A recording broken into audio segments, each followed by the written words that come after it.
അബ്ദുൽ മജീദ് കോഴിക്കോടാണ് പോയത്. Delta lens private limited Nikon എന്ന് കേട്ടിട്ടുണ്ടാവും. നിക്കോൺ എന്ന ലെൻസിന്റെ കേരള ഹെഡാണ്, റീജിയണൽ മാനേജർ.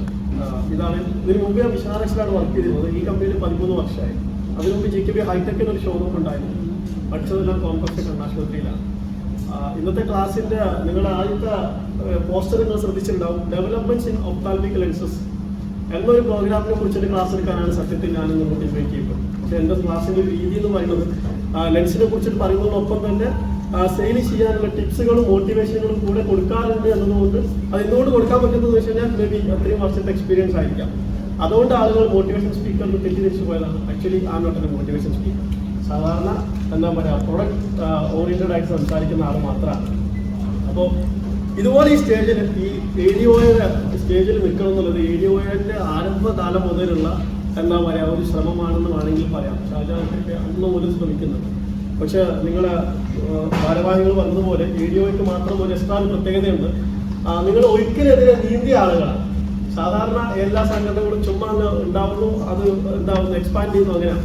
പക്ഷെ നിങ്ങൾക്ക് ഒരുപാട് എന്താ പറയുക പ്രതിസന്ധികൾ തരണം ചെയ്യേണ്ടി വന്നിട്ടുണ്ട് സാധാരണ സംഘടനകൾ, പല രീതിയിലുള്ള വെല്ലുവിളികൾ. അപ്പൊ അതെല്ലാം ഓവർകം ചെയ്തിട്ടാണ് നിങ്ങൾ ഈ സംഘടന എത്തിയത്.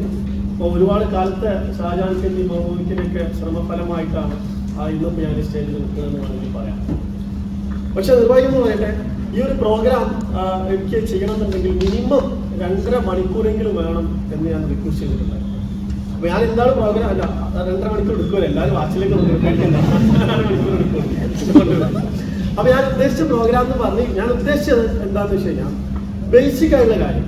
അതായത് ഒരു ഒപ്റ്റോമെട്രിസ്റ്റുകൾ നിങ്ങൾ കേട്ടിട്ടുണ്ടാവല്ലോ. ഞാനൊരു ഒപ്റ്റോമെട്രിസ്റ്റ് ആണല്ലോ. ഈ ഒപ്റ്റോമെട്രിസ്റ്റുകൾ എന്ന് പറയുന്നത് ഇതിലേക്ക് ഇന്നൊരു ഒപ്റ്റോമെട്രിസ്റ്റ് എനിക്ക് കാണാം.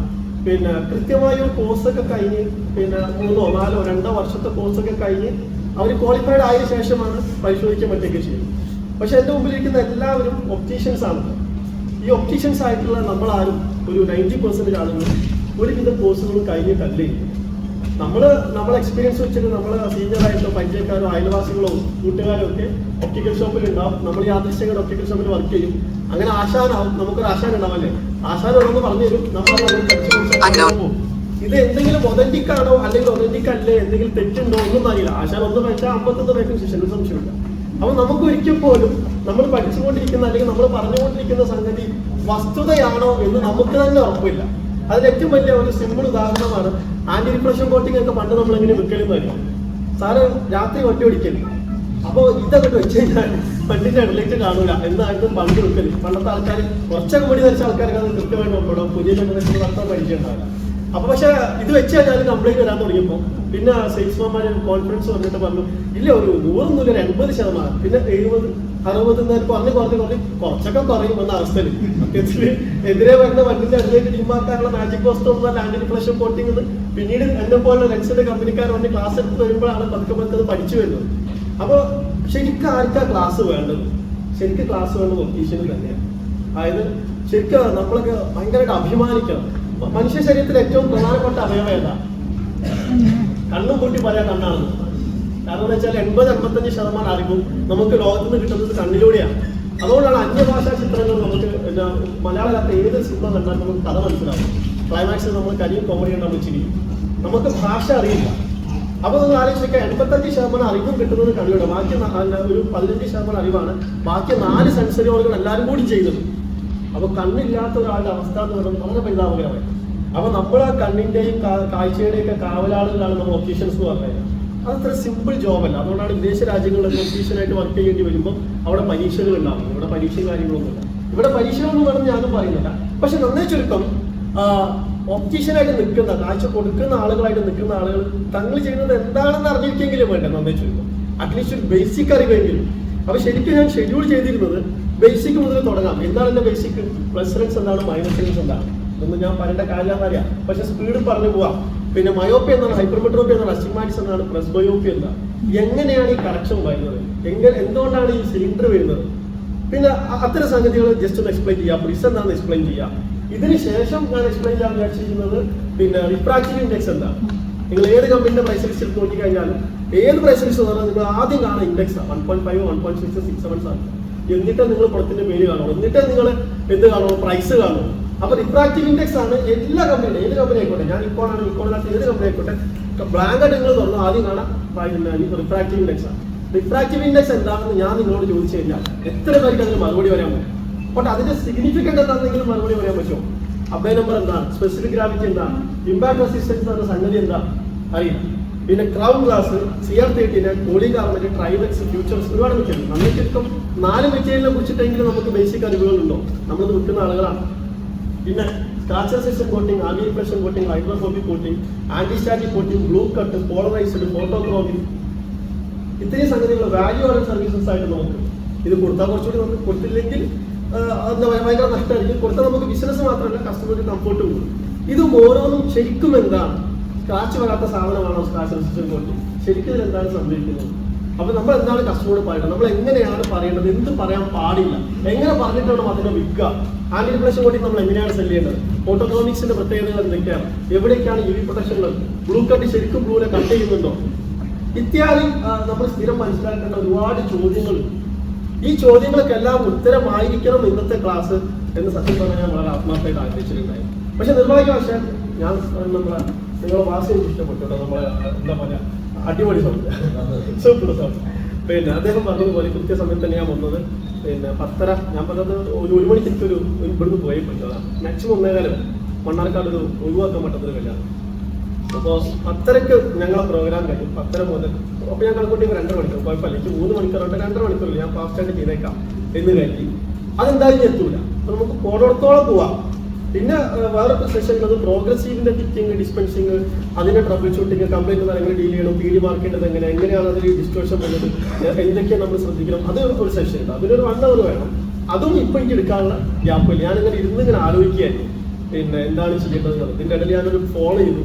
അത് എൻ്റെ സുഹൃത്തുക്കായിരുന്നു. കാരണം കഴിഞ്ഞ മാസം ഇതേമാതിരി ഒരു പ്രോഗ്രാം ഉണ്ടായിരുന്നു. അത് വേറൊരു സംഘത്തിന്റെ പ്രോഗ്രാമാണ്. അവിടെ കുറച്ച് ലേറ്റ് ആയി. ഞാൻ ഒരു 1.5-1.25 മണിക്കൂർ കൊണ്ട് ഈ 3 മണിക്കൂറിന്റെ പ്രോഗ്രാം അടിച്ചു വിട്ടു. കാരണം ആദ്യം എൻ്റെ ജീവിതത്തിൽ അത്രയും ഫാസ്റ്റായിട്ട് ചെയ്തു.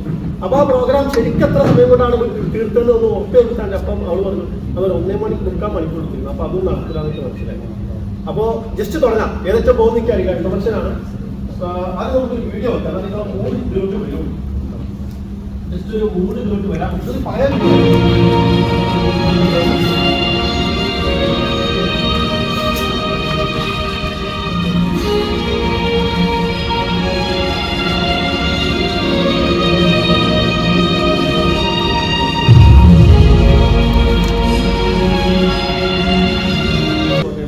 പിന്നെ UV പ്രൊട്ടക്ഷനുള്ള ലെൻസുകളുണ്ട്, ആന്റി റിഫ്ലക്ഷൻ കോട്ടിംഗ് ലെൻസുകളുണ്ട്, പോളറൈസർ പിന്നെ ആന്റി റിഫ്ലക്ഷൻ കോട്ടിംഗ് ഒറ്റ കൊടുത്ത കസ്റ്റമർ വീണ്ടും ചോദിച്ചു. അങ്ങനെ ഒരുപാട് പറഞ്ഞിട്ട് ഈ സ്ലൈഡിൽ തൊട്ട് മുമ്പത്തെ സ്ലൈഡിൽ പറഞ്ഞിരുന്നത് ഇന്ന് നിങ്ങളുടെ വ്യത്യസ്ത ആവശ്യങ്ങൾക്കായിട്ട് 250-ൽ പരം കണ്ണടകൾ അവൈലബിൾ ആണ് എന്നാണ് ഇതിൽ തൊട്ട് മുമ്പുണ്ടായ സ്ലൈഡ്.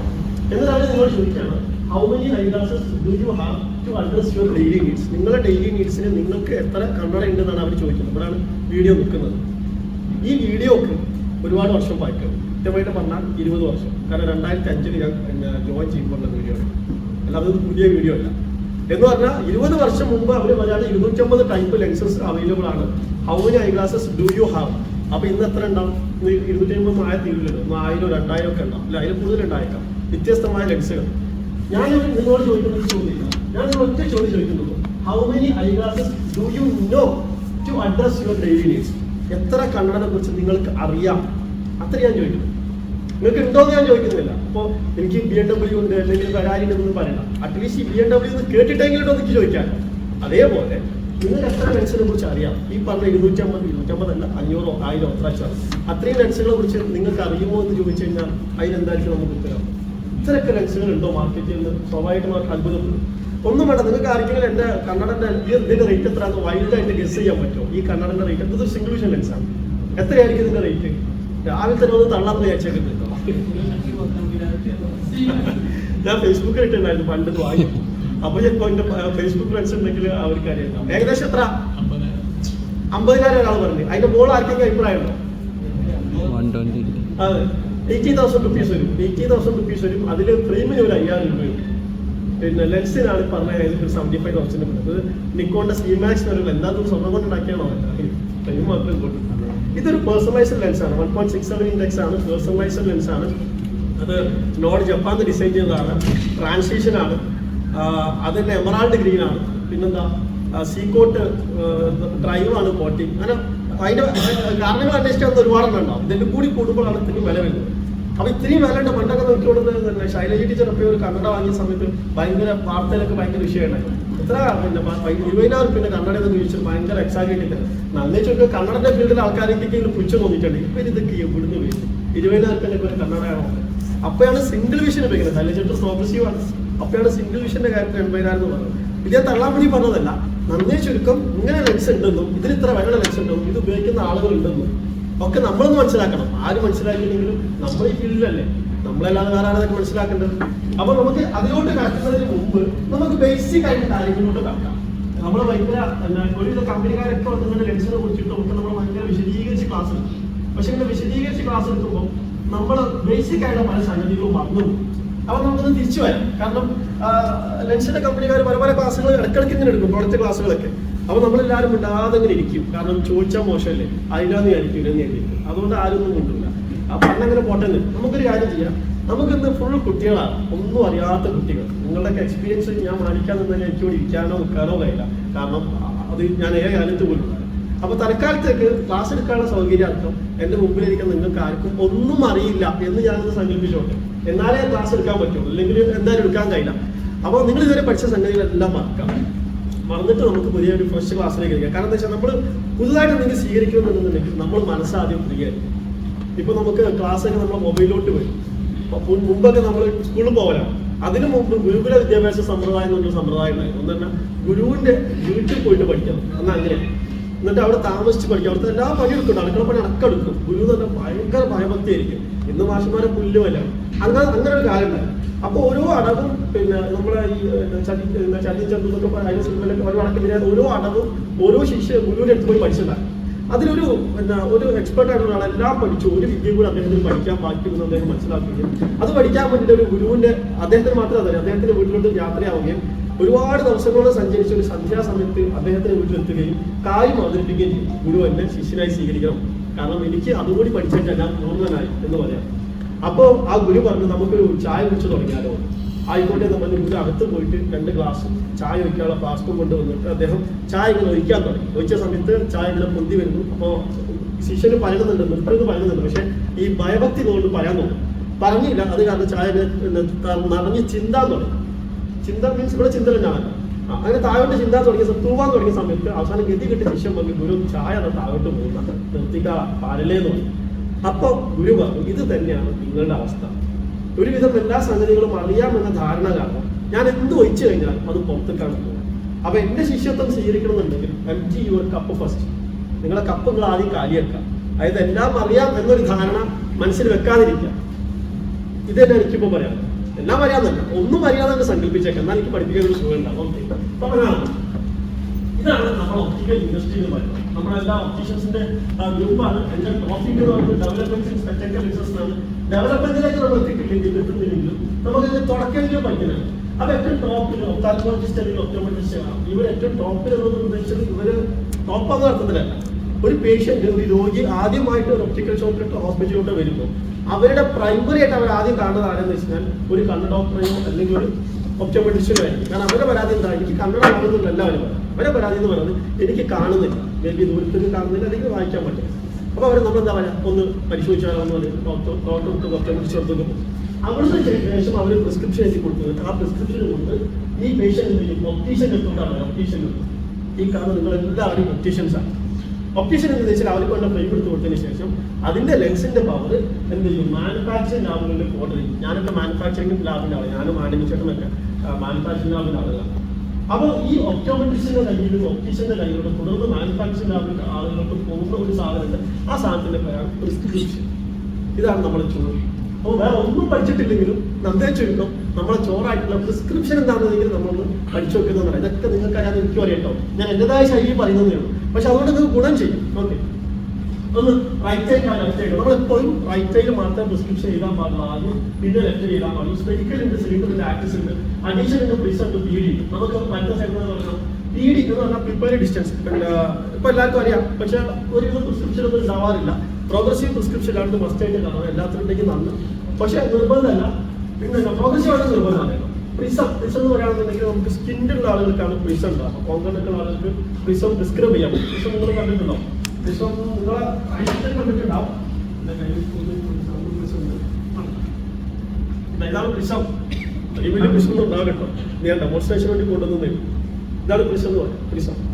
പ്രിസത്തിന്റെ പ്രത്യേകത നമുക്ക് പ്രകാശം ശരിക്കും നോക്കട്ടെ. ഇതിങ്ങനെ വെച്ച് കഴിഞ്ഞാൽ പ്രകാശം നേരെ താഴെ പോയി ഫോക്കസ് ചെയ്യും. അങ്ങനെ അവൾ അതിന് അത്ര കട്ടിയാണ് നിങ്ങൾക്ക് മനസ്സിലായല്ലോ. നേരെ പോലെ പ്രകാശം നേരെ താഴെ പോയി ഫോക്കസ് ചെയ്യും. മനസ്സിലായി കാണാൻ കഴിയും. ഇതാണ് പ്രിസം. പ്രിസം കോമ്പനുള്ള ആളുകൾക്ക് കൊടുക്കാറുണ്ട്. വളരെ റയർ പ്രിസ്ക്രിപ്ഷനാണ്. പ്രിസം കൊണ്ട് ഞാൻ പറയാം. പിന്നെ അഡീഷൻ 40 വയസ്സിന് ശേഷമുള്ള ആളുകൾ അഡീഷൻ ഉണ്ടാവും. പിന്നെ ആക്സിസ് ഇതൊന്നും പഠിക്കാം. ആദ്യം നമുക്ക് സ്പെരിക്കൽ പഠിക്കാം. സ്പെരിക്കൽ ലെൻസ് എന്താണ്? സ്പെരിക്കൽ ലെൻസ് എന്ന് പഠിക്കാം. ഓക്കെ, പക്ക ബേസിക് എനിക്ക് അറിയാട്ടോ, എന്നാലും പഠിച്ചു വെച്ചോ. നല്ല സ്പെരിക്കൽ ലെൻസ് പറയാണെങ്കിൽ നിങ്ങൾ എല്ലാവരും ബോൾ ഐസ്ക്രീം തിന്നിട്ടില്ലേ? ബോൾ ഐസ്ക്രീം തിന്നുമ്പോൾ മൂടി ഉരുക്കല്ലേ കോരി തിന്നാൻ വരട്ടെ. ആ മൂടി ഒന്ന് കൈ പിടിച്ച് നോക്കി, അതൊരു പൊട്ടിക്കാത്ത അൺകട്ട് ലെൻസുമായി തോന്നുന്നില്ലേ? കട്ട് ചെയ്യാത്ത ലെൻസുമായി തോന്നുന്നില്ലേ? ഇതാണ് സ്പെരിക്കൽ ലെൻസ് എന്ന് പറഞ്ഞാൽ. സ്പെരിക്കൽ ലെൻസ് എന്ന് പറഞ്ഞാൽ അത് ഒരു സ്പിയറിന്റെ ഭാഗമായിരിക്കും. അതായത് അത് നീട്ടി വെച്ചാൽ നമുക്ക് കറക്റ്റ് ആയിട്ട് ഒരു ഗോളം കിട്ടും. എന്താണ് ഈ ഗോളത്തിന്റെ പ്രത്യേകത എന്ന് അറിയുമോ? ഗോളത്തിന്റെ എല്ലാ സൈഡിലും വളവുണ്ടാവും അല്ലെ? ഞാനൊരു ഗോൾ നിങ്ങളെ കയ്യിൽ കൊണ്ട് സ്ട്രൈറ്റ് ആയി വരയ്ക്കാൻ പറഞ്ഞാൽ നിങ്ങൾക്ക് ആർക്കും വരയ്ക്കാൻ പറ്റും. ഒരാൾക്ക് പോലും വരയ്ക്കാൻ കഴിയും. കാരണം ഉരുണ്ടിങ്ങനെ കളിക്കും. അപ്പൊ ഗോളത്തിന്റെ പ്രത്യേകത എല്ലാ സൈഡിലും വളവുണ്ടാവും. വളവിന് ഞാൻ ഇംഗ്ലീഷിൽ പറഞ്ഞാൽ എന്തായി? കർവേച്ചർ ഉണ്ടാവും. കർവേച്ചർ ഞാൻ ഒന്നും കൂടി സ്റ്റാൻഡേർഡ് ആക്കി പറഞ്ഞാൽ വേറെ ധരിച്ച കർവേച്ചർ ധരിച്ച പവർ. അപ്പൊ സ്പെരിക്കൽ ലെൻസിന്റെ എല്ലാ സൈഡിലും പവർ ഉണ്ടാവും. കാരണം എന്താണെന്ന് വെച്ചാൽ സ്പെരിക്കൽ ലെൻസിന്റെ എല്ലാ സൈഡിലും ബെൻഡ് ഉള്ളതുകൊണ്ടാണ്. അപ്പൊ സിലിണ്ടറിക്കൽ ലെൻസോ? സിലിണ്ടറിക്കൽ ലെൻസ് പറഞ്ഞാൽ ഇപ്പൊ എന്താ പറയാ, ഇത് മൈക്ക് അല്ലെങ്കിൽ നമ്മുടെ വീട്ടിലെ ഗ്യാസ് കുറ്റിക്ക് സിലിണ്ടർ ഉദാഹരണം. എന്താ പ്രത്യേകത? ഒരു സൈഡിൽ വളവുണ്ട്, മറ്റേ സൈഡ് സ്ട്രെയിറ്റ് ആണ്. സത്യോ? അതായത് ഒരു സൈഡിലേ പവർ ഉള്ളൂ, മറ്റേ സൈഡ് പ്ലാനുമാണ്. സിലിണ്ടറിക്കൽ ലെൻസ് പറഞ്ഞാൽ അതൊരു സിലിണ്ടറിന്റെ ഭാഗമായി. അപ്പൊ സിലിണ്ടറിക്കൽ ലെൻസിന് ഒരു സൈഡിൽ മാത്രമേ പവർ ഉള്ളൂ നിങ്ങൾക്ക് എല്ലാവർക്കും അറിയാം. വൈ, എന്തുകൊണ്ട് എന്ന ചോദ്യത്തിന് ഉത്തരം സിലിണ്ടറിക്കൽ ലെൻസ് എന്നത് സിലിണ്ടർ ഭാഗമാണ്. എന്താ സിലിണ്ടർ പ്രത്യേകത? ഒരു സൈഡിലേ വളവുള്ളൂ, മറ്റേ സൈഡ് പ്ലാനുമാണ്. സ്വാഭാവികമായിട്ടും ഒരു സൈഡിൽ മാത്രം പവർ വരുമ്പോൾ ചോദ്യം വരും, അതെങ്ങനെ വെക്കണം? കുത്തനെ വെക്കണോ വരങ്ങനെ വെക്കണോ? കുത്തനെ വെക്കണമെങ്കിൽ 90 എന്ന് പറയും, വരങ്ങനെ വെക്കണം 180 എന്ന് പറയും. ഇടയിൽ എന്ത് ആക്സസ് ഉണ്ടെങ്കിൽ നിങ്ങൾക്ക് സ്വീകരിക്കാം. അപ്പൊ എന്തുകൊണ്ടാണ് സ്പെരിക്കലിന് ആക്സസ് ഇല്ലാത്ത? സ്പെരിക്കലും എല്ലാ സൈഡിലും പവർ ചോദ്യമില്ല, ഉത്തരവില്ല. ഓപ്ഷൻ ഉണ്ടെങ്കിലല്ലേ കൺഫ്യൂഷനും. അപ്പൊ സ്പെരിക്കൽ എന്താന്ന് പഠിച്ചു, സിലിണ്ടർ എന്താന്ന് പഠിച്ചു, ആക്സസ് എന്താന്ന് പഠിച്ചു. ഓക്കെ, പ്രിസത്തിന്റെ കേസിൽ ഈ താഴത്തുള്ള ബേസ് എന്ന് പറയും, മുകളിൽ അപേക്ഷ എന്ന് പറയും. നമ്മൾ എപ്പോഴും പ്രിസം ഡിസ്ക്രൈബ് ബേസ് ആണ് പറയാം. Base up, base down, base in, base out, എങ്ങനെയാണ് നമ്മൾ പ്രിസം ഡിസ്ക്രൈബ് ചെയ്യുക? സിംഗുലേഷനും ബൈഫോക്കലും പ്രോഗ്രഷനും ഒക്കെ കൊടുക്കുക, എല്ലാ കമ്മിക്കാരും ചെയ്തു. അപ്പം കോമൺ കേസിലുണ്ടാവും. അപ്പം ബേസ് അപ്പ് എന്ന് പറയുമ്പോൾ നിങ്ങളെ മനസ്സിൽ ധാരണ വേണം, ഈ കണ്ണട ഫിറ്റ് ചെയ്ത് കഴിഞ്ഞാൽ മുകൾ ഭാഗത്ത് ലേശം കട്ടി കൂടുതലായിരിക്കും. ബേസ് ഡൗൺ എന്ന് പറഞ്ഞാൽ താഴെ ഭാഗത്ത് കട്ടി കൂടുതലായിരിക്കും. ബേസ് ഔട്ട് എന്ന് പറഞ്ഞാൽ ചെവിന്റെ ഭാഗത്ത് കട്ടി കൂടുതലായിരിക്കും. ബേസ് ഇൻ എന്ന് പറഞ്ഞാൽ മൂക്കിന്റെ ഭാഗത്ത്. അപ്പോൾ ചിലപ്പോൾ നോസ് പാഡൊക്കെ വല്ലാതെ പ്രശ്നങ്ങളുള്ള ബേസ് ഇന്നാണെന്നുണ്ടെങ്കിൽ ചിലപ്പോൾ നോസ് പാഡ് കുടുങ്ങാത്ത പ്രശ്നങ്ങളൊക്കെ ചില കേസുകളിൽ അപൂർവമായിട്ടെങ്കിലും ഉണ്ടാവാറുണ്ട്. അപ്പോൾ ബേസ് പ്രിസ്ക്രിപ്ഷൻ വരുമ്പോൾ പ്രിസം വരുമ്പോൾ ഇത്രയും ഇപ്പം നമ്മൾ ശ്രദ്ധിക്കുന്നു. പ്രിസത്തിന് ഞാൻ അങ്ങനെ വല്ലാതെ നെഗറ്റീവ് ആക്കി പറയില്ല. യഥാർത്ഥത്തിൽ പ്രിസമാണ് എല്ലാ ഒപ്റ്റിക്സിന്റെയും ബേസിക് എന്ന് പറയും. ശരിക്കും പറഞ്ഞു ഇതൊരു പ്രിസാണ്. ഞാനൊരു പ്രിസത്തിന് തിരിച്ചിങ്ങനെ കുത്തനെ വെച്ച് കഴിഞ്ഞാൽ ഇങ്ങനെ ഒരു ബേസും കുട്ടി പിടിച്ച് ഞാൻ വെച്ച് കഴിഞ്ഞാൽ അതൊരു കോൺവെക്സ് ലെൻസ് ആയി പോകും. തിരിച്ച് അതൊരു അപ്പെക്സും കൂട്ടിട്ട് ഇങ്ങനെ ഒരു പ്രിസം വെച്ച് കഴിഞ്ഞാൽ ഇങ്ങനെ, അപ്പൊ എന്തായി? അതൊരു കോൺകേവ് ലെൻസ് ആയി പോകും. ഇത്രയും ഇതാണ് ഇതിന്റെ ബേസിക്. ഇനി നമുക്ക് പ്ലസ് മൈനസും പഠിക്കാം. ഇതാണ് കോൺവെക്സ്, ഇതാണ് കോൺകേവ്. കോൺവെക്സ് ലെൻസ് പറയുകയാണെങ്കിൽ കറക്റ്റ് ഇങ്ങനെ സെൻട്രൽ കട്ടി കൂടുതലായിട്ട് വെച്ചിട്ടുണ്ടായിരിക്കും. പ്രകാശം കംപ്ലീറ്റ് കൺവേർട്ട് ചെയ്യും ഒരു സെൻറ്റർ. നമ്മളെ ഈ കൈനോട്ടക്കാരൊക്കെ ഉപയോഗിക്കുന്ന മാഗ്നിഫയർ ഒക്കെ എന്താണ്? കോൺവെക്സ് ലെൻസ് ആണ്. അതുകൊണ്ടാണ് നമുക്കത് തീപ്പെട്ടി കത്തിക്കാനും കടലാസ് കത്തിക്കാനൊക്കെ പറ്റുന്നത്. കാരണം പ്രകാശം ഒരു സൈഡിൽ കറക്റ്റായിട്ട് ഫോക്കസ് ചെയ്യും. അതാണ് ഇത് വലുതായിട്ട് കാണുകയും ചെയ്യും. ശ്രദ്ധിച്ചിരിക്കുന്നത്. ഇതാണ് മൈനസ് ലെൻസ്. മൈനസ് ലെൻസിന്റെ സെൻറ്റർ തിരികെ കഴിച്ച് കണ്ടി കൂടുതലായിരിക്കും. പ്രകാശം കംപ്ലീറ്റ് ഡൈവേർട്ട് ചെയ്ത് പോകാൻ പ്രകാശം ഇങ്ങനെ ഡൈവേർട്ട് ചെയ്ത് പോകാൻ ജസ്റ്റ് ചോദിക്കുന്നത് നിങ്ങൾ ചുമ്മാ നമ്മളെ കൺഫ്യൂഷൻ ഒക്കെ വേണ്ടി ഈ സാധനം ഒരു കണ്ണാടി ഉപയോഗിക്കുന്നതിന്റെ ലോജിക്ക് നമുക്ക് ചിത്രം കണ്ടാൽ തന്നെ മനസ്സിലാവും. കാരണം എന്താ? പ്രകാശം ഒരു ചിത്രത്തിൽ ഫോക്കസ് ചെയ്യും. അതാണല്ലോ നമ്മളെ പണി. കണ്ണട നോക്കുന്ന ഉദ്ദേശം അത് തന്നെയാണ്. പക്ഷെ ഒറ്റ ചോദ്യമാണ് ചോദിക്കുന്നത്. ഈ സാധനം ഇത് ഡൈവേർട്ട് ചെയ്യാൻ ഈ ലെൻസ്, അതായത് മൈനസ് ലെൻസ് എന്ത് അടിസ്ഥാനത്തിൽ നിങ്ങൾ കണ്ണടയിട്ട് കൊടുക്കും? ഈ ചിത്രം നോക്കുകയാണെങ്കിൽ ആകെ വണ്ടിയും വരികയാണ്. കാരണം കൊടുക്കാൻ പറ്റില്ല, ഡൈവേർട്ട് ചെയ്ത് പോകില്ല. നിങ്ങൾക്ക് മനസ്സിലായോ? പ്ലസ് ലെൻസ് എന്തായാലും കൊടുക്കണം, അതിന് കൺഫ്യൂഷൻ ഒന്നുമില്ല. ചിത്രം കണ്ടാൽ തന്നെ അറിയാം. പോകുന്ന പ്രകാശം മൊത്തം ഫോക്കസ് ചെയ്യണം. ഞങ്ങൾ ഒപ്റ്റീഷ്യൻസ് ഇരിക്കുന്നത് പ്രകാശം ഫോക്കസ് ചെയ്യിപ്പിക്കാൻ വേണ്ടിയിട്ടല്ലേ. പ്രകാശം ശരിക്കും ഫോക്കസ് ചെയ്യുന്നില്ല. അപ്പൊ ഈ കണ്ണട കൊടുക്കുമ്പോൾ ശരിക്കും ഫോക്കസ് ചെയ്യും. ചിത്രത്തിലുള്ളതുപോലെ തന്നെ സ്വാഭാവികമായിട്ട് ഞങ്ങൾ പ്ലസ് ലെൻസ് കൊടുക്കുന്നത് കസ്റ്റമർ ഹാപ്പി. മൈനസ് ലെൻസ് നിങ്ങൾ എന്താ അടിസ്ഥാനത്തിൽ ഇവിടെ ഫോക്കസ് ചെയ്യുന്നത് മൊത്തം ഡൈവേർട്ട് ചെയ്ത് പോയില്ലേ? പക്ഷേ മൈനസ് ലെൻസ് കസ്റ്റമർ ഇപ്പൊ -2 സ്പെരിക്കൽ കിട്ടി കൊടുക്കുമ്പോൾ കസ്റ്റമർ ഉടനെ രാഷ്ട്രത്തിലായിട്ട് 0.4 ഇങ്ങനെ ചാടി കയറി വായിക്കുന്നതാണ്. അപ്പൊ എന്തോന്ന് സംഭവിക്കുന്നുണ്ട്, പക്ഷെ എന്താണ് സംഭവിക്കുന്നത് നമുക്ക് പറയാൻ പറ്റുന്നില്ല അല്ലെ. പക്ഷെ നന്നേ ചുരുക്കം നിങ്ങൾ ശരിയാണല്ലോ, ഈ മൈനസ് ലെൻസ് എന്താ അടിസ്ഥാനത്തിലാണ് ഇങ്ങനെ ഡൈവേർട്ട് ചെയ്ത് പോകുന്ന സാധനം എങ്ങനെയാണ് കണ്ണനായിട്ട് കൊടുക്കുക എന്ന് നിങ്ങളുടെ ആരുടെയെങ്കിലും മനസ്സിൽ ചെറുതായിട്ടെങ്കിലും സംശയം ഉണ്ടായാൽ എനിക്ക് സന്തോഷം. ഞാൻ അത്ര ഉദ്ദേശിച്ചിട്ടുള്ളൂ ആ സംശയം ഉണ്ടാക്കാറ്. അതിനത്ര ഞാൻ തന്നെ പറയും ഓക്കെ ഇതൊന്നും അങ്ങനെ കാര്യമില്ല. അപ്പൊ ഇത്രയും നിങ്ങൾ മനസ്സിലായി കാണുകയായി. ഇനി നമുക്ക് നമ്മുടെ കണ്ണിനെ കുറിച്ച് ജസ്റ്റ് ഒരു ഔട്ട്ലൈൻ. കണ്ണും ക്യാമറയും നമ്മളെ ബന്ധം, കണ്ണിന് ലെൻസിന്റെ ക്യാമറയ്ക്ക് ലെൻസിന്റെ കണ്ണിന് റെറ്റിനുണ്ട്, ക്യാമറയ്ക്ക് പണ്ട് ഫിലിം ഉണ്ടായിരുന്നു, ഇപ്പൊ ഡിജിറ്റൽ ക്യാമറയാണ്. കാര്യം നിങ്ങൾ കറക്റ്റായിട്ട് ഫോക്കസ് ചെയ്യുന്നതിൽ ഒരു പരാതിയില്ല. എന്താ പറയുക, ആരോഗ്യമായിട്ടുള്ള ആളാണ് മനസ്സിലാക്കുക. ഇത് കറക്റ്റായിട്ട് റെറ്റിനയിൽ ഫോക്കസ് ചെയ്തില്ലെങ്കിൽ നമ്മൾ അതിന് റിഫ്രാക്റ്റീവ് എറേഴ്സ് എന്ന് പറയും, കാഴ്ച വൈകല്യങ്ങൾ എന്ന് പറയും. ഈ കാഴ്ച വൈകല്യങ്ങളുടെ തയ്യോ വരുന്ന മയോപ്പിയ, ഹൈപ്പർമെട്രോപ്പിയ, അസ്റ്റിഗ്മാറ്റിസ്. പിന്നെ ഒരാളും കൂടി ഇത് പ്രസ്ബയോപ്പിയ അഥവാ വെള്ളയത്തിന് ഞങ്ങൾ എന്ത് ചെയ്തിട്ടില്ല, പിന്നെ ഒരു കാഴ്ച വൈകല്യമായിട്ട് പരിഗണിച്ചിട്ടില്ല. അപ്പൊ 40 വയസ്സാകുമ്പോഴത്തേക്ക് വായിക്കാൻ പറ്റാത്ത എന്ന് തോന്നുന്നത് ഒരു കാഴ്ച വൈകല്യം അല്ല. അത് മുടി നരയ്ക്കുന്നത് പോലെ, നമ്മളെ തൊലി ചുഴിയുന്നത് പോലെ എന്താ പറയാ, ഒരു സാധാരണ പ്രതിഭാസം മാത്രമാണ്. പക്ഷേ ഈ മയോപ്പിയ, ഹൈപ്പർമെട്രിക്, അസ്റ്റിഗ്മാറ്റിസും ഒക്കെ കാഴ്ച വൈകല്യം തന്നെയാണ്. അപ്പൊ ഇപ്പൊ നമ്മൾ കടം കെട്ടിരിക്കുന്ന ആളുകൾ നോക്കുകയാണെങ്കിൽ വളരെ കുറവാണ്. 40 വയസ്സിന് ശേഷം നമ്മൾ എല്ലാവരും ഒരിക്കൽ കൂടി ഇങ്ങനെ മീറ്റിംഗ് കൂടിയാൽ എല്ലാവരുടെ നോക്കും കാണേണ്ട. അത് പക്ഷേ അസുഖമല്ല. ഇപ്പൊ നമ്മൾ വെച്ചിരിക്കുന്നത്, ഞങ്ങളൊക്കെ നമ്മൾ വെച്ചിരിക്കുന്ന അസുഖമാണ്. അപ്പൊ നമുക്ക് ജസ്റ്റ് ഈ അസുഖം എന്താണെന്ന് ജസ്റ്റ് ഒന്ന് പഠിച്ചു വെക്കണം നല്ലതാണ്. എന്നാൽ ഇതിന്റെ പിന്നിലുള്ള കഥ എന്താണ്, കളി എന്താണെന്ന് മനസ്സിലാവും. ജസ്റ്റ് മയോപ്പിയ ഒരു കാര്യം ജസ്റ്റ് ഒന്ന് പറയാം, ഒരു വീഡിയോ ആക്കി തന്നെ പറയാം. കറക്റ്റല്ലേ? ഇത്രയാണ്. അപ്പൊ നമ്മൾ ഇത്രയും കാലം ഈ ഗ്രഹലിസ്റ്റിൽ മറ്റൊക്കെ വായിച്ച് തെറ്റാണ് അത്രയും. അപ്പൊ പിന്നെ ഹൈപ്പർമെട്രോപ്പി, മയോപ്പിയ എങ്ങനെ തീരുമാനിക്കുന്നത്? അതൊക്കെ നമ്മൾ വെച്ചു. ഹൈപ്പർമെട്രോപ്പിയുടെ കേസിൽ കസ്റ്റമറുടെ കണ്ണിന് വേണ്ടത്ര പവർ ഇല്ല, പവർ കുറവാണ്, റിക്വയർഡ് പവറിനെക്കാളി പവർ കുറവാണ്. ഓൾറെഡി ഏകദേശം പാട്ടാണെന്ന് വിചാരിച്ചത് പല പല റീസൺസ് ഇങ്ങനെയാണ്. അപ്പൊ പ്രകാശരശ്മികൾ റെറ്റിനയിൽ പതിക്കുന്നതിന് പകരം റെറ്റിനയുടെ ബാക്കിൽ പോയിട്ട് പതിക്കും. അതൊരു പ്രശ്നമാണ്. അപ്പൊ നമുക്കെന്ന് വെച്ചാൽ ഒന്ന് സ്പോസ് ചെയ്തു നമുക്കത് റെറ്റിനയിലാണ് പതിക്കുന്നത്. അപ്പൊ നമുക്കെന്ന് മനസ്സിലായി ഇത് ബാക്കിലാണ് പതിക്കുന്നത്, ഇവർ അവിടെ പോയാൽ പതിക്കും, ഇവിടെ നിൽക്കുന്നത്. അപ്പൊ കണ്ണിന് കുറച്ച് പവർ കുറവുള്ളതുകൊണ്ടാണ് ഇത് ബാക്കിൽ പോയി പതിക്കാനാണ്. അപ്പൊ നമ്മൾ എന്ത് ചെയ്യും, ഇവിടെ ഒരു പ്രസൻസ് കിട്ടും, ഒന്ന് സ്പേസ്. അപ്പൊ പ്രസൻസ് കൊടുത്തു കഴിഞ്ഞാൽ എത്രയാണോ കുറവ് അത് ആ ലെൻസ് ചെയ്ത് കൊടുക്കാൻ എന്നിട്ട് കറക്റ്റായിട്ട് ഒരു റെറ്റിനയിൽ പോയിട്ട് പതിക്കും, കറക്റ്റായിട്ട് പോയി റെറ്റിനയിൽ പോയി. ഇതാണ് ഹൈപ്പർമെട്രോപ്പിയയിൽ സംഭവിക്കുന്നത്. അപ്പൊ ഹൈപ്പർമെട്രോപ്പിയ എന്ന് പറയുമ്പോൾ കസ്റ്റമറുടെ പ്രകാശത്തിൽ റെറ്റിനയുടെ ബാക്കിലാണ് ഫോക്കസ് ചെയ്യുന്നത്. അപ്പൊ നമ്മൾ പ്രസൻസ് കൊടുക്കുന്നു, അത് വിടുന്നു. ഇത് സപ്പോസ് ഒരു ഉദാഹരണത്തിന് വേണ്ടി പറയാം, 1 മില്ലിമീറ്റർ ഇപ്പുറത്താണ് ഫോക്കസ് ചെയ്തത് വിചാരിക്കാം. അങ്ങനെയാണെങ്കിൽ ഒരു ഡയോപ്റ്റർ ആയിരിക്കും സങ്കല്പിക്കാം. 10 മില്ലിമീറ്റർ അപ്പുറത്താണെങ്കിൽ 10 ഡയോപ്റ്റർ. ഈ പറഞ്ഞ കണക്ക് വെറുതെ പറഞ്ഞാണ്, മനസ്സിലാക്കാൻ വേണ്ടി മാത്രം പറഞ്ഞു. നിങ്ങൾ അതിന്റെ മുകളിൽ മസ്റ്റിക്കുന്നത് അതുകൊണ്ടാണ്.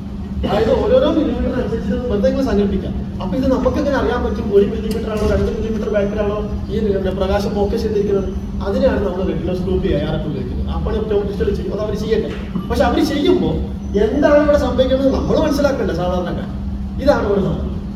അപ്പൊ ഇനി മയോപ്പിയ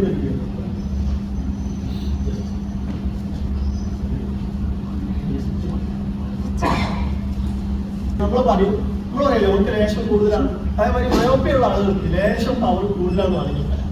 ഈ ആളുകളുടെ റിക്വയർഡ് പവറിലേക്കാണോ വേണമെങ്കിൽ കറക്റ്റ് റീസൺ എന്ന് പറയാം. കോർഡിന്റെ കൺവേർഷൻ കുറച്ച് കൂടുതലാണ്. പല റീസൺസിലുള്ള റീസണാണ്, ഇത് മാത്രം വാശി പിടിക്കും. അപ്പോൾ എന്ത് പറ്റുന്ന വെച്ചാൽ പ്രകാശം വല്ലാതെ ഓവർ ഫോക്കസ് ചെയ്യണം, എന്നിട്ട് റെറ്റിനയുടെ ഫ്രണ്ടിൽ പോയി ഫോക്കസ് ചെയ്യും. അത്ര വേണം, നമുക്ക് കുറച്ച് കുറയ്ക്കണം. അപ്പൊ നമ്മൾ എന്ത് ചെയ്യുന്നത് വെച്ച് കഴിഞ്ഞാൽ പ്രകാശം കണ്ണിലേക്ക് കടക്കുന്നതിന് മുമ്പ് ഒരു മൈനസ് ലെൻസ് ഇട്ടുകൊണ്ട് കൊടുക്കും. അപ്പൊ എന്ത് പറ്റും, കണ്ണിലേക്ക് കടക്കുന്നതിന് മുമ്പ് മൂപ്പറത് ഡൈവേർട്ട് ചെയ്തിട്ടാണ് മൂപ്പർ എന്ത് ചെയ്യുക, കണ്ണിലോട്ട് കടക്കുക. അപ്പൊ എന്ത് പറ്റി, കറക്റ്റായിട്ട് റെറ്റിനയിൽ പോയി ഫോക്കസ് ചെയ്യും. ഇതാണ് മയോപ്പിയയിൽ സംഭവിക്കുന്നത്. ഈ അല്ലു അർജുന്റെ ആര്യ എന്നുള്ള സിനിമ എടുക്കുന്നത് ഫസ്റ്റ് സിനിമ പിന്നാണ് തോന്നുന്നത് വണ്ടിയൊക്കെ വരുന്നത്. ആ ആര്യ എന്നുള്ള സിനിമയിൽ പിന്നെ പെൺകുട്ടിനെ പ്രപ്പോസ് ചെയ്യുന്ന ഒരു സീന്, അത് പ്രപ്പോസ് ചെയ്യില്ല, അതിലൊരു കല്ലെടുത്തിട്ട് വരുന്നതെന്ന് വെച്ചാൽ ഈ കൊക്കക്കോള കുടിക്കുന്ന കപ്പിലേക്ക് ഇങ്ങനെ എത്തിയത് കറക്റ്റ് കപ്പിൽ വീടാൻ ആ പെൺകുട്ടിക്ക് ഇഷ്ടമാണ്, വീട് അങ്ങനെയാണ്. ക്ലൈമാക്സിൽ മാത്രം അത് വീഴുന്നു. എന്റെ ചോദ്യം ഇതാണ്, നമ്മളൊരു കല്ലെടുത്തൊരു കപ്പിലേക്ക് കയറിയുമ്പോൾ ആദ്യത്തെ കയറി വീണിട്ട് ഇപ്പുറത്താണ് വീണേ, നമ്മൾ അടുത്ത കുറച്ചുകൂടി പാലം കൂട്ടിയായിരിക്കും. നേരെ കുറച്ച് അപ്പുറത്താണ് വീണെങ്കിലോ അടുത്ത കുറച്ച് പാലം കുറച്ച്. ഇവിടെ സെയിം സ്റ്റോറിയാണ്. റെറ്റിനയുടെ അപ്പുറത്താകുമ്പോൾ നമ്മൾ പ്ലസ് ഇട്ടുണ്ട്, ഇപ്പുറത്താകുമ്പോൾ മൈനസ് ഇട്ടുണ്ട്, അത്രയേ ഉള്ളൂ. അപ്പുറത്താകുമ്പോൾ നമ്മൾ അതിന് ഹൈപ്പർമെട്രോപ്പി ചെയ്യും, ഇപ്പുറത്താകുമ്പോൾ മയോപ്പിയ എന്ന് പറയും. അപ്പോൾ ഓർക്കേണ്ടത് ഹ്രസ്വദൃഷ്ടി ദീർഘദൃഷ്ടി അല്ലെങ്കിൽ മയോപ്പിയ ഹൈപ്പർമെട്രോപ്പി അത് വിളിക്കുന്നത് എന്തിന്റെ ബേസിലാണ്, കസ്റ്റമർക്ക് എന്ത് കാണുന്നു എന്നതിന്റെ ബേസിലല്ല, റെറ്റിനന്റെ അപ്പുറത്താണോ ഇപ്പുറത്താണോ ഫോക്കസ് ചെയ്യുന്നത് എന്നതിന്റെ ബേസിലാണ്. അപ്പൊ ദൂരത്തുള്ളത് വ്യക്തമായിട്ട് കാണാം, വായിക്കാൻ മാത്രമാണ് ബുദ്ധിമുട്ട്. അതെന്താ? അത് ഹൈപ്പർമെട്രോപ്പി അല്ല, അത് പ്രെസ്ബയോപ്പിയാണ്, വെള്ളയിട്ടാണ്. അങ്ങനെ തന്നെ വേർതിരിച്ച് പഠിക്കേണ്ടതാണ്. അപ്പൊ അത് മനസ്സിലായില്ല നമ്മൾ കസ്റ്റമൈസ്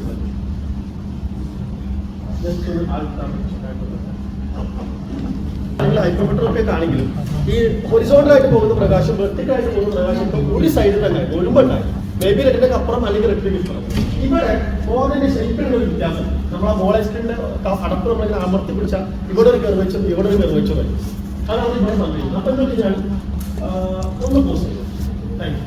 ഇവിടെ എന്താ പറ്റുന്ന വെച്ചാൽ ഈ 4 വരകളുണ്ട്, 4 വരകൾ. ഇത് ഹൊറിസോണ്ടലായിട്ട് പോകുന്ന പ്രകാശരശ്മികൾ റെപ്രസെന്റ് ചെയ്യാൻ 2 വരകൾ, വെർട്ടിക്കലായിട്ട് പോകുന്ന പ്രകാശരശ്മികൾ റെപ്രസെന്റ് ചെയ്യാൻ 2 വരകളാണ്. ഇതുവരെ നമ്മൾ പഠിച്ച 2 കഥകളിലും ഈ 4 ആളും ഒരു സ്ഥലത്താണ് ഫോക്കസ് ചെയ്യുന്നത്. ചിലപ്പോൾ റെറ്റിനൊക്കെ അപ്പുറത്തായിരിക്കാം, ചിലപ്പോൾ റെറ്റിനൊക്കെ ഇപ്പുറത്തായിരിക്കാം.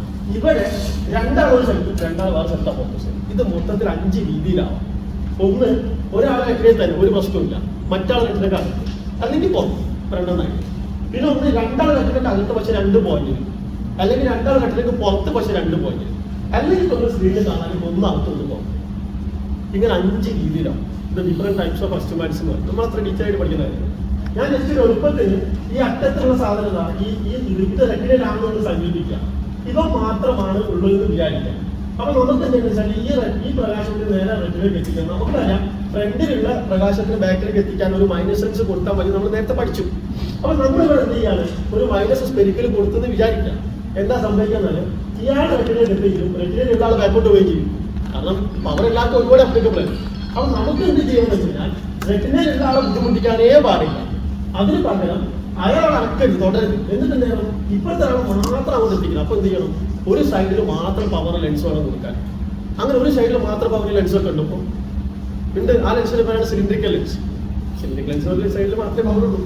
അപ്പൊ ഏത് സൈഡിലുള്ള പ്രകാശരശ്മിയാണ് നിങ്ങൾക്ക് അങ്ങോട്ട് എത്തിക്കേണ്ടത്? അപ്പൊ -2 സിലിണ്ടറിക്കൽ 90 വാട്ടാണ്. ഇനി 2 ആളും അകത്താണെങ്കിലോ ആദ്യം നമ്മൾ -2 സ്പെരിക്കൽ കൊടുക്കും, പിന്നെ നമ്മൾ വീണ്ടും -2 സിലിണ്ടർ കൊടുക്കും, 180 കൊടുക്കും. അതുകൊണ്ട് നമ്മൾ പ്രിസ്ക്രൈബ് ചെയ്യും 2 × 2 180 66 കഴിഞ്ഞു. അപ്പൊ 2 പ്രകാശം റെറ്റിനിലെത്തി. അത് 2 അപ്പുറത്തെ 2 പോയിന്റിലാണെങ്കിലോ +2 + 2 തിരിച്ചിപ്പുറത്ത് വരും.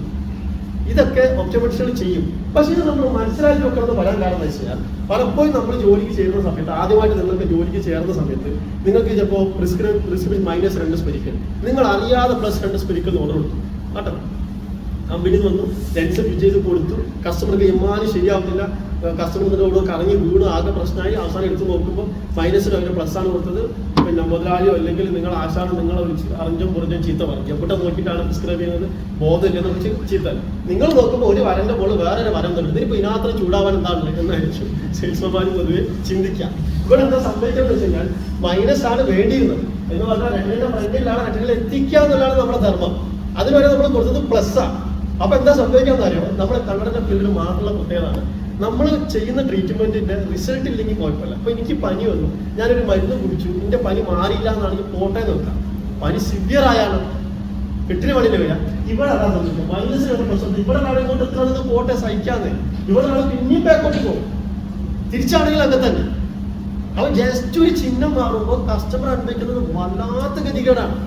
അത് എന്നിട്ട് നമ്മൾ വെച്ച് ശരിയായിക്കോളും, കുഴപ്പമില്ല, ആദ്യമായിട്ട് വെച്ചാൽ ഇത് ആ പാവത്തിനെ കൊണ്ട് എങ്ങനെ ശരിയാക്കാൻ പറ്റും. പിന്നെ പറ്റുന്ന മിസ്റ്റേക്കാണ് നമ്മൾ ഓർഡർ ചെയ്യുമ്പോൾ 180 90 എന്ന് പറഞ്ഞിട്ട് 180 80 80 പറഞ്ഞാൽ എന്താ 80, 180 പറഞ്ഞാൽ 180. അപ്പൊ 180 80 എന്ന് പറയുമ്പോൾ കേൾക്കുമ്പോൾ ഒരു 80 180 കേൾക്കാതെ ഒരേ മാതിരി. ഇത് ഓർഡർ കൊടുക്കുമ്പോൾ ലെൻസിന്റെ ലാബിന്റെ കമ്പനിയൊക്കെ വിളിച്ച് ഓർഡർ കൊടുക്കുമ്പോൾ 180 എന്നുള്ളത് 80 എന്നുള്ളത് 180 എന്ന് വായിക്കുമ്പോൾ ഈ 80 ആരാ? 80 എന്നുള്ളത് 90ന്റെ അയൽവാസിയാണ്. 90 ആക്സിസിന്റെ അയൽവാസിയാണ് 80. ഫലത്തിൽ 80 എന്ന് പറഞ്ഞാൽ 90 ആണ്, 180 ഇങ്ങനെയാണ്.